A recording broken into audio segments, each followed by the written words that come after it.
Ladies and gentlemen, and this is Necron's Dynasties, Warhammer 40k by the channel Templin Institute.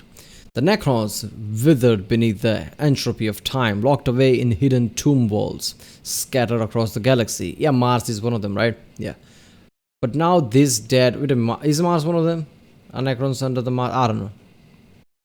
Okay, Mars is probably not one of them, but in one of the worlds, Martians basically went them and unleashed them or something like that, yeah.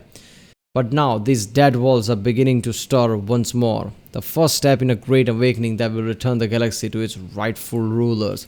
Yeah, I love the whole concept of the Necrons because they are so old.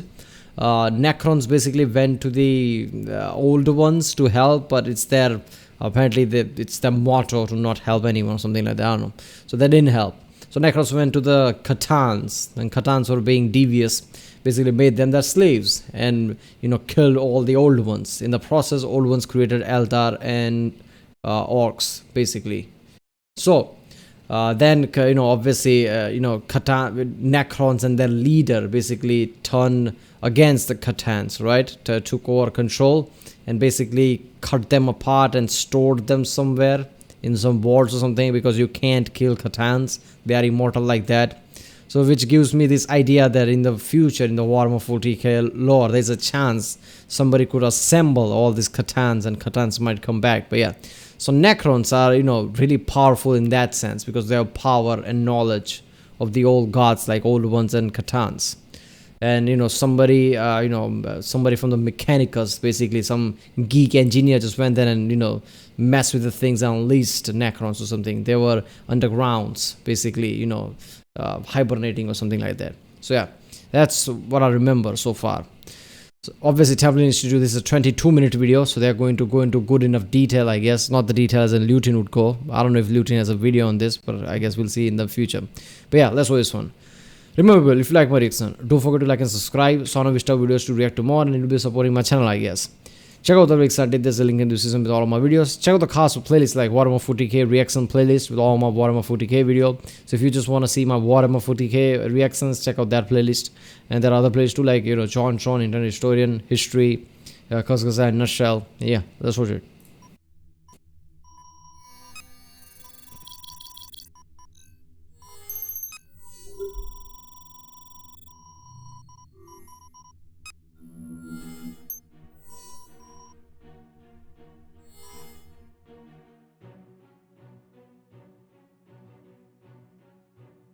On many worlds across the galaxy, curious structures have been found carved of black-hued stone, the forgotten remnants of some long-dead race.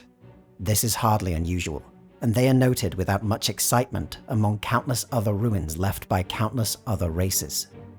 Occasionally, expeditions will be sent to learn their secrets, and hidden entrances uncovered to vast complexes located far beneath a planet's surface. Sometimes, these parties return with exotic trinkets or half-believed tales. Sometimes, they do not return at all. Few across the galaxy recognize these sites for what they truly are, and the threat they represent. Fewer still might know how it came to be that one of the first races to set forth blindly into a galaxy of darkness would be damned for eternity, transformed into a tortured race of soulless constructs, known as the Necrons. Neither the gods nor galaxy were kind to the Necrontyr. Millions of years before humanity... Oh yeah, their backstory is so fucking sad. It's not even... It's seriously dark. And the result that happens through it... This really puts the perspective of how dark Warhammer 40k lore is. Because Necrons, just, if you hear about their story, it's just fucking sad and depressing. Humanity evolved to sentience in an ancient formation of stars on the outer edge of the galaxy. They raised their civilization under the torturous light of a blighted sun. Endlessly scoured by piercing solar winds and terrible radiation, the lives of the Necrontyr were short and uncertain. Their bodies were consumed by agonizing cancers and constant illness. Their existence was defined by overwhelming loss and grief. Cities were built in honor of the dead, and the living who wandered their streets relegated to brief caretakers of vast sepulchres and ornate tombs.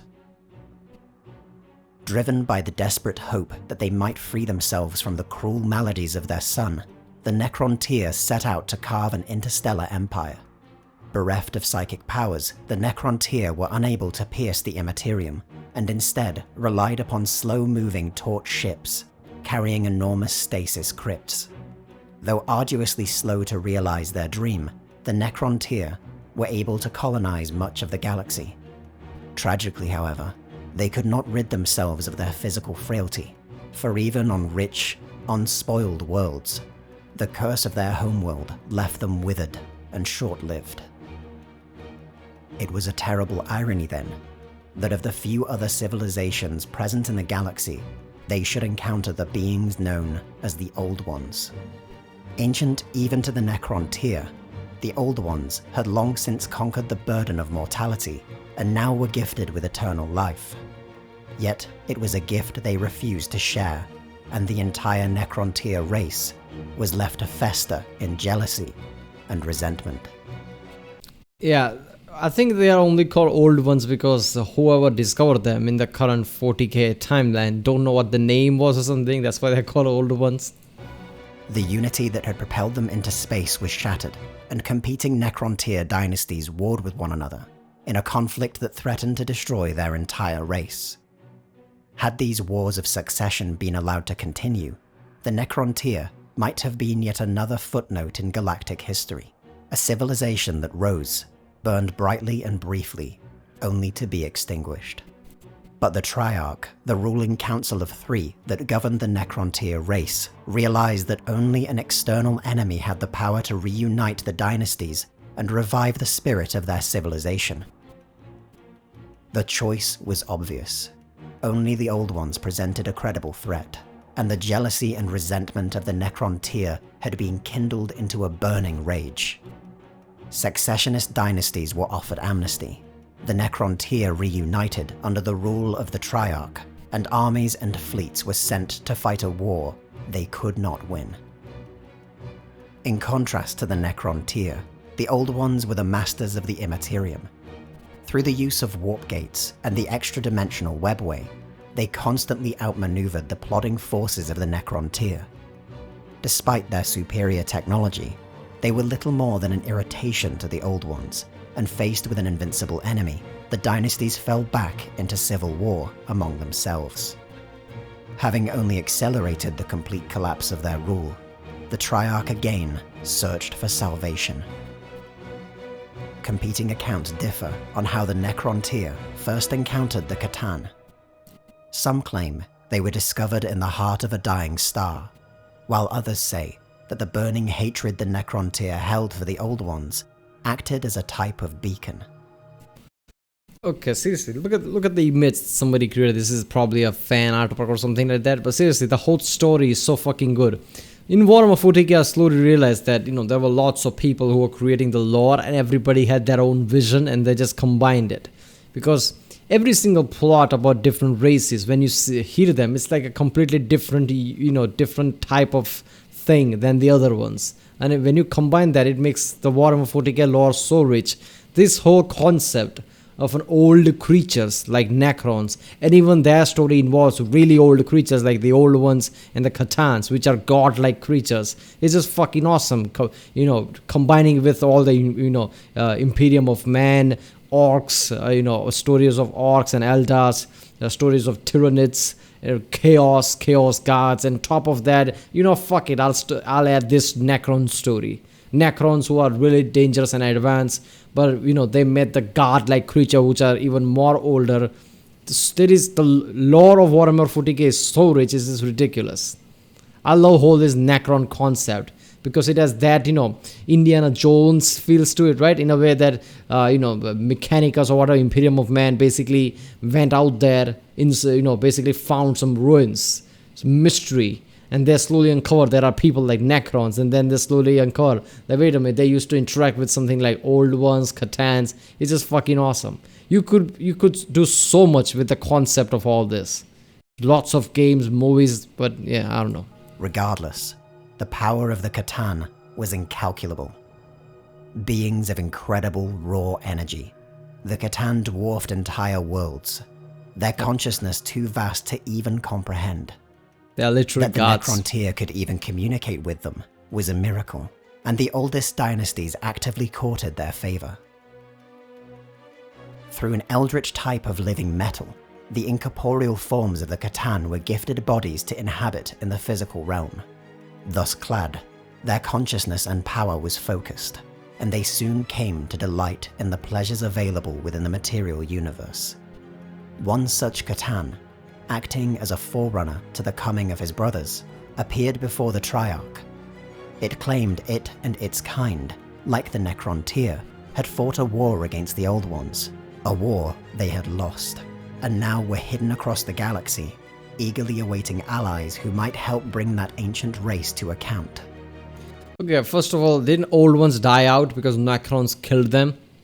But C'tan couldn't be killed, so, they basically cut them into pieces and stored them, something like that. If that's the case, doesn't that automatically make C'tans more powerful than the old ones? How the fuck did C'tans lost? I think that's just a story they made up. Maybe something limits them to, interact in a war or something like that. So they needed some slaves like Necrons to kill the old ones, something like that, I don't know. Because even with their kind of, vast consciousness and power, maybe their limiting factor was literally being there physically in numbers to fight a war. So they, basically made slaves out of Necrons to do that. It promised the Necrontyr everything they had wanted: unity, power, and most importantly, the secret of immortality. With the pact between the Necrontyr and the C'tan sealed, the Star Gods revealed the form that immortality would take. Enormous bio-furnaces were constructed and roared through the days and nights. What arcane procedures took place within are best forgotten. But while it was the people of the Necrontyr race who entered them, it was something else entirely that emerged. In place of diseased and frail bodies came shells of living metal, and the awful truth of the pact made clear. Through their transformation, the Necrontyr race had perished, stripped not only of their flesh, but of their souls. Yet while the price had been steep, every promise made by the C'tan was fulfilled. That is clad so sad. in armor that only the most terrible injuries could destroy. Seriously, that is so sad. Whole concept of Necrons, how they basically were struggling just to survive on their planet, went to the old ones to help. They didn't help. They basically went to war against the old one because of it, and then found their way towards C'tans, who basically stripped them and killed them in a way, because these are not the same people who enter that arcane furnace, right? The metal and everything, even their soul and everything is different. So they're literally not the same ones, right? This is similar to how in Mass Effect 2 there are collectors who are supposed to be Protheans, but not. The DNA, all the way to molecular level, they're different. I love how I can still find similarities between this and Mass Effect, because BioWare probably took inspiration from this. The newly born Necron race and their C'tan allies wrought a terrible vengeance upon the Old Ones. Even as their last strongholds were broken, and even as the webway was penetrated and invaded, the Triarch had realized the deception played upon their own people. Where they had once feasted on the energy of the stars, now the C'tan feasted upon living souls. The Star Gods had gorged themselves on the Necrontyr, and brought to the galaxy a war of such horror that even the victors would find no triumph. In an act of perfectly calculated betrayal, the Necrons waited until the Old Ones had been wiped out, and then turned on the C'tan in their moment of victory. Weakened and arrogant as the result of their long struggle, the C'tan were shattered by the unimaginable energies of the living universe, focused into weapons too mighty for even the Star Gods to endure. While the C'tan were a part of a fundamental fabric of reality, and therefore impossible to destroy completely, their shattered forms were bound within thousands of smaller fragments, scattered across the galaxy, so they might never reform. The C'tan had been love that plot, because there is a possibility somebody, one of those thriller movies that has some kind of a evil guy plotting something, and protagonist usually doesn't know until it's very late that they were plotting something, super weapon type of things, and then their super villain actually explains it. I can already think of a plot where somebody does that with the C'tans. Before they realize it, they suddenly thinks, why did they, stole all these different objects and brought them together? Oh, fuck me, they are assembling C'tans. That would be so fucking awesome as a story. Shattered, but the time of the Necrons was over. The cost to their civilization had been immense, and powerful psychic entities, unleashed during the wars against the Old Ones, threatened to scour the galaxy.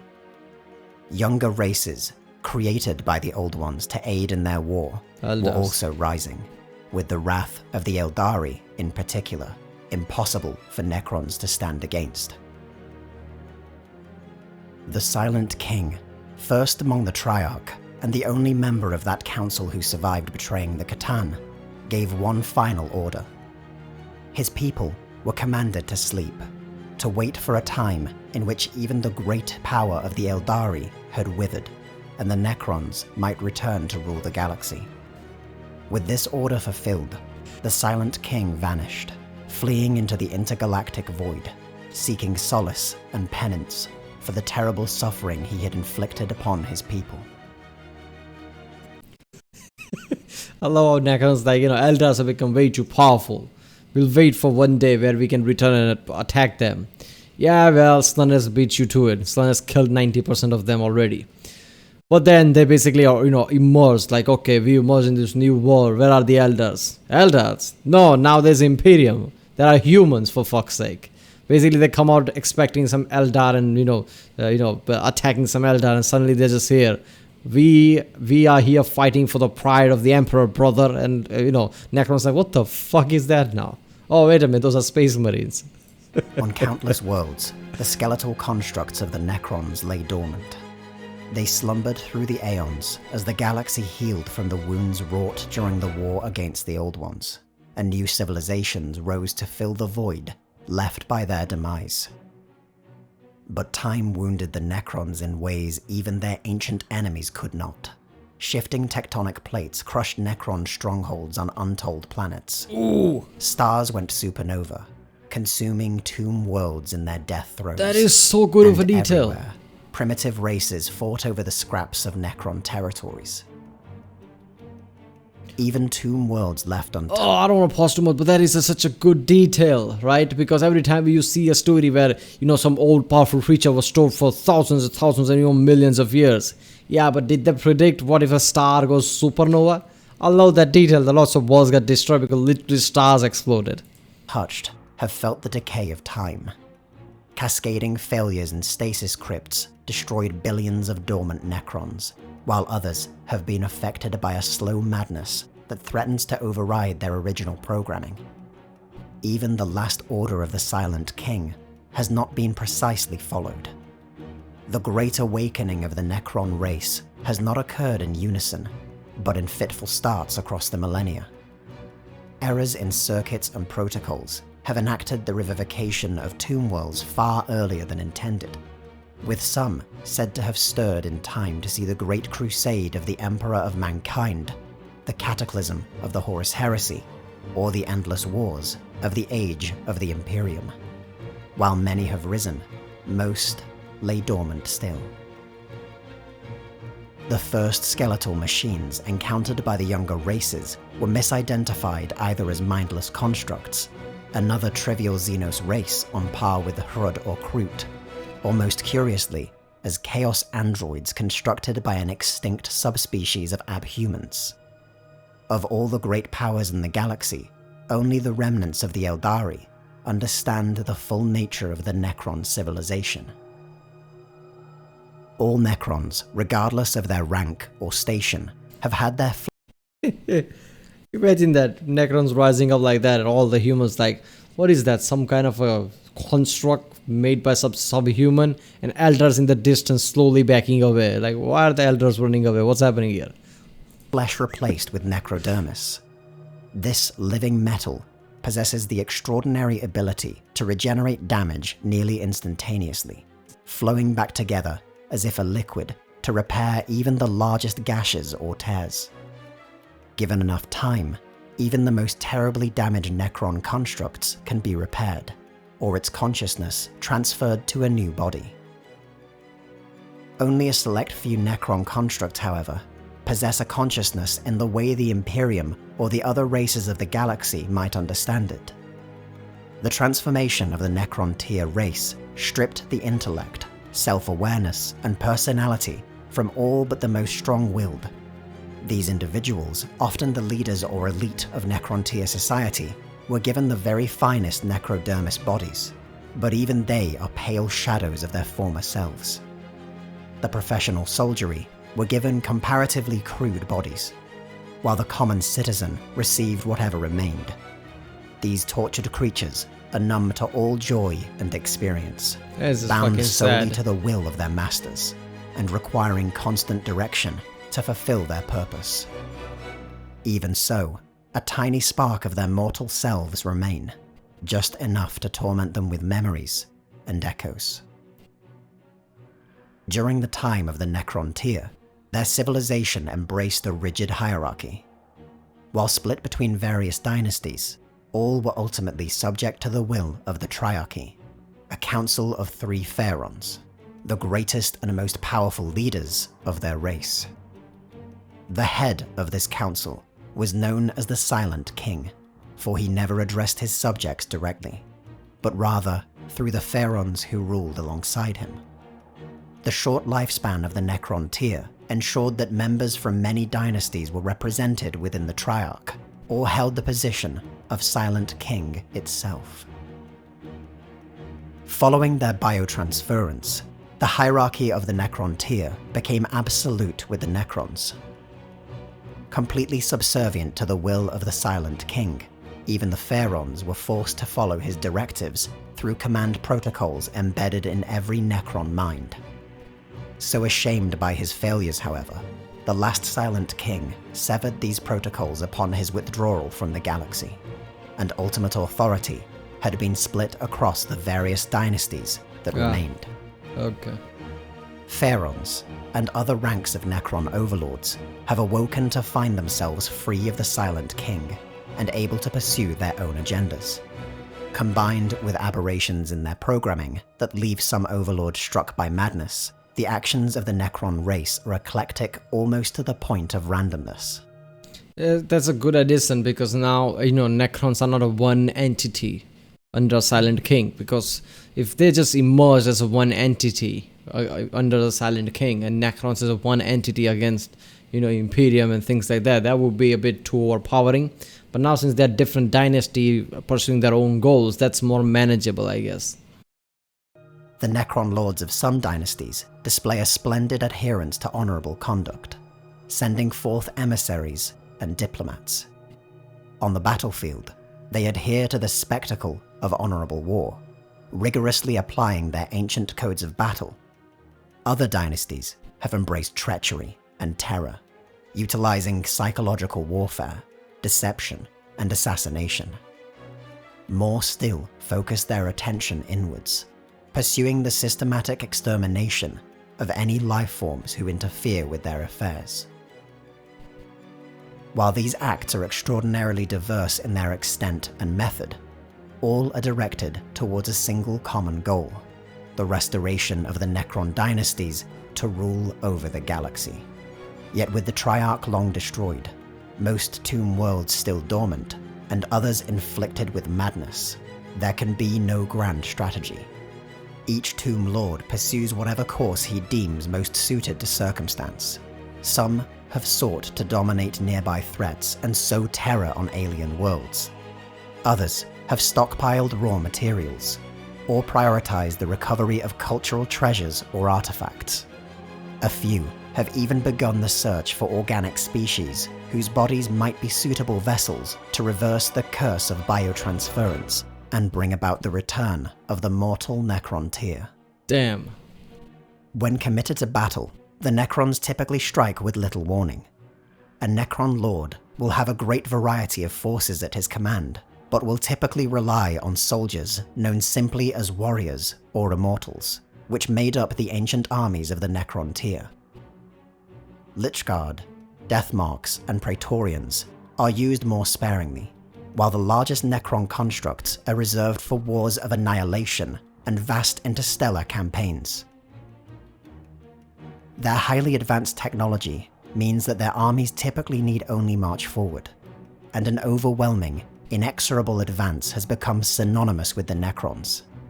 Despite this, they are capable of more nuanced tactics when necessary, and there exist a variety of Necron constructs capable of infiltration or rapid maneuver. But the Necrons' greatest advantage in combat remains their near indestructible. Okay, so yesterday I reacted to the if the Emperor text-to-speech device video. In that, obviously, jokingly, Emperor says, "Why are you just sitting around here on your asses? Actually, do wars or something, do battles." This just makes me think like Necrons are so fucking advanced. Obviously, Imperium, whenever they come against Imperium, it will be a bit overwhelming. But if something like Custodians, in numbers are there in wars and shit, Custodians, some Grey Knights, Space Marine, groups of Space Marine, and obviously Necrons being Necrons so fucking advanced, it's literally Terminators walking around. What would be the result? I mean, I guess if there are lots of Custodians there and Space Marine, that would be good enough to kick Necrons' asses, right? Because otherwise, to me, it feels like Necrons would be way too overpowering. Because like states like this, they basically defeated C'tans, who are literally godlike creatures. And clearly, they have way too advanced weaponry, right? I know they're not the same as before number-wise, but as a technology-wise, they are literally the same, right? So every time some group of people arises, those group of people attack a certain wall, that's the end of it, because they have same level of technology, even though the numbers might not be the same. Indestructible necrodermis bodies.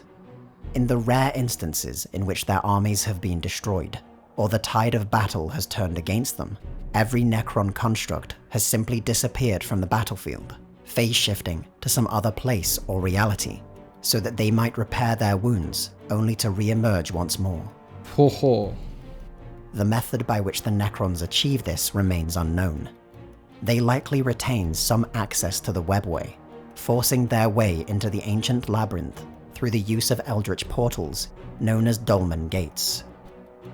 Necron starships have also been occasionally sighted, but never in great numbers. Whether the Necron fleet did not survive their long slumber intact, or they have the means to conceal their movements, likewise remains unknown. To the Imperium of Man and the other great powers of the galaxy, the Necrons remain a shrouded presence. Terrible when roused to battle and cryptic in their actions, but hardly a major presence. With the fall of Cadia and the spread of the Great Rift across the galaxy, there are precious few resources to devote to the search of the rumored tomb worlds or the mysteries of some long-dead race. Oh, that is so good, yeah.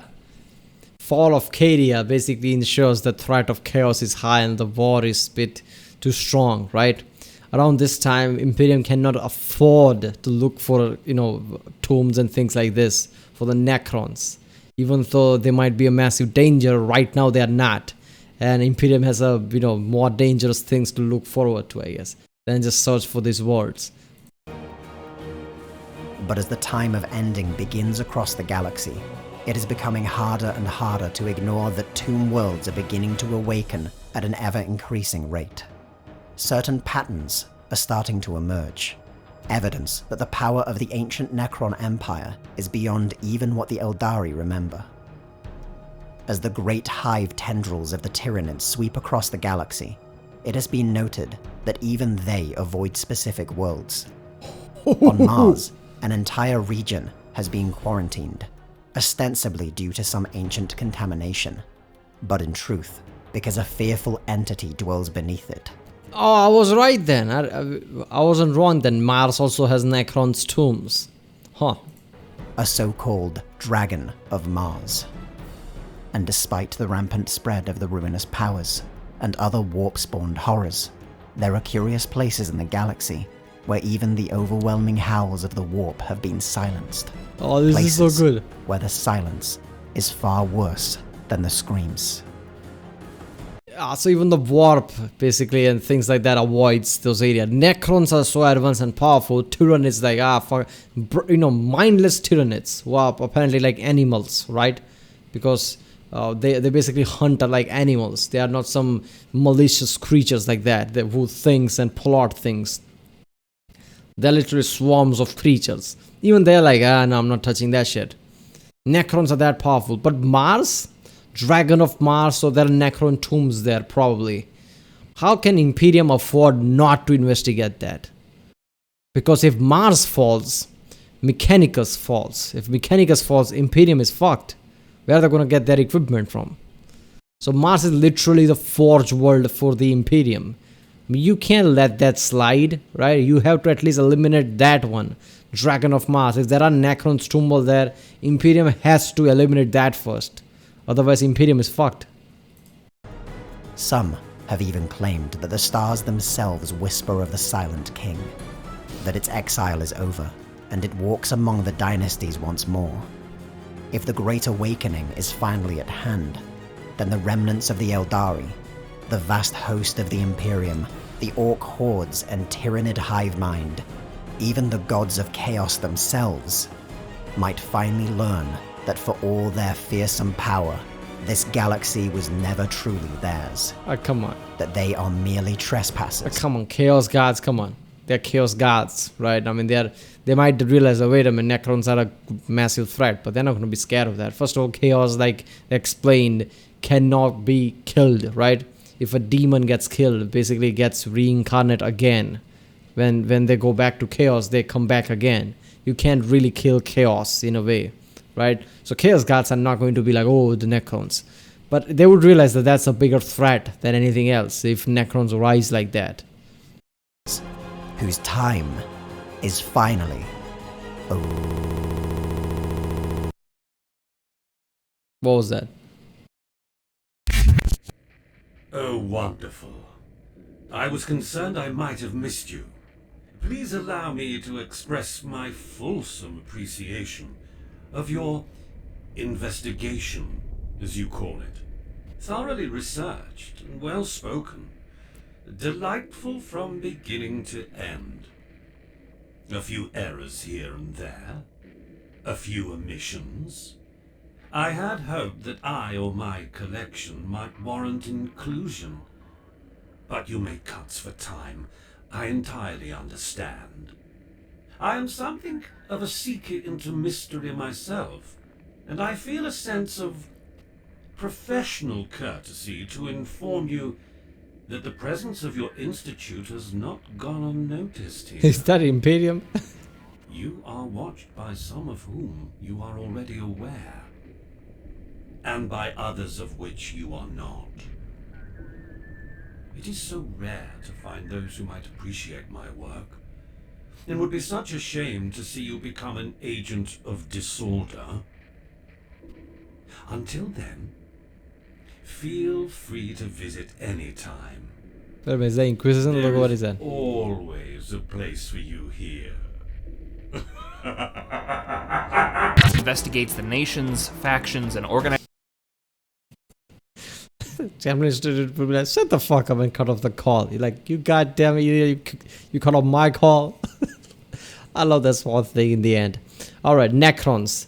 Definitely really fucking advanced. So sad of origin story. Really sad. I love the whole element about the Necrons. I said that in the Brickies video. The first time I reacted, like, all stories are unique and literally so good that you could create like, Lord of the Rings type series of movies about one particular race.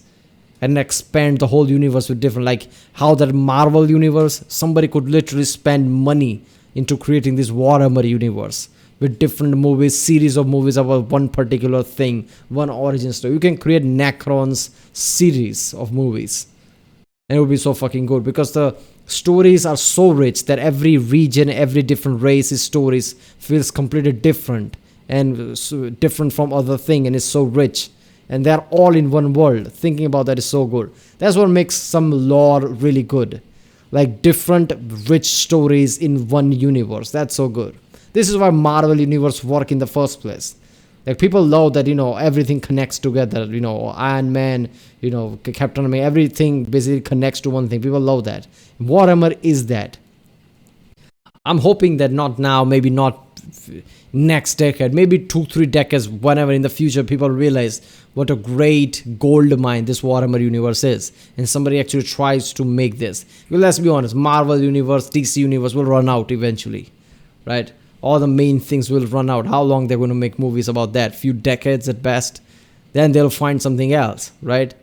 I hope somebody realize how good this is. If not movies, then at least some RPG type games, because this is so good. I love the whole story of Necrons, how sad it is, right? How, they found the help of old ones, then C'tan's happened, then they was literally killed in a way, right? Because they're no longer what they used to be. Can they even go back to their original state like they want to? By finding some organic balls, organic people or whatever to reverse the process. Can they reverse the process? Because what if these are just mindless husks, all the people who no longer even have the, same type of consciousness anymore. They're literally mindless husks now. Only the leaders are, they're conscious like that. Everything else is just basically mindless husk. What if that's the case? Necrons are so powerful, so rich story, so sad story, so depressing story. It's just perfect. Alright people, if you like my reaction, don't forget to like and subscribe. Check out the reaction, there's the link in the description. Check out the cards for different places, everything cards, and yeah, I'll see you next time.